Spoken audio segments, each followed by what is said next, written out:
মতিঝিলের শাপলা চত্বরে হেফাজতে ইসলামের সমাবেশে হত্যাকাণ্ডের ঘটনায় করা মামলায় সাবেক মন্ত্রী দীপু মনি, সাংবাদিক মোজাম্মেল বাবু এবং ফারজানা রূপাকে গ্রেফতার দেখিয়ে কারাগারে পাঠিয়েছেন আন্তর্জাতিক অপরাধ ট্রাইব্যুনাল ১।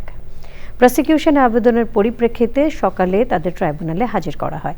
তাদের বিরুদ্ধে ষড়যন্ত্র ও পরিকল্পনার অভিযোগ আনা হয়েছে। প্রসিকিউশন বলেছে শাপলা চত্বর হত্যাকাণ্ড পরিকল্পিত ঘটনা।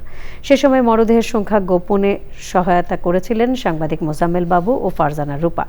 এই মামলায় কারাগারে আছেন সাবেক আইজিপি শহীদুল হক, জিয়াউল আহসান এবং শাহরিয়ার কবির সহ ৬ জন। মামলার তদন্ত চলছে। ৭ই জুন প্রতিবেদন জমা দেওয়ার দিন ঠিক করেছেন ট্রাইব্যুনাল।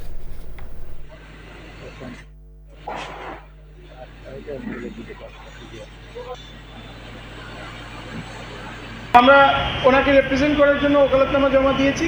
তো ওনার বিরুদ্ধে যে অভিযোগ সেটা হচ্ছে যে 2013 সালে যে শাপলা চত্বরে যে ঘটনা ঘটেছিল সেই ঘটনায় ওনাকে জিজ্ঞাসাবাদ করবেন, ওনাকে সম্পৃক্ত করা যায় কিনা সেই ব্যাপারে একটা তদন্ত রিপোর্ট আগামী 7ই জুন 2026 তারিখে মাননীয় আদালত আবার ডেট ধার্য করেছেন, সেদিন এই প্রতিবেদন দাখিলের জন্য আছে।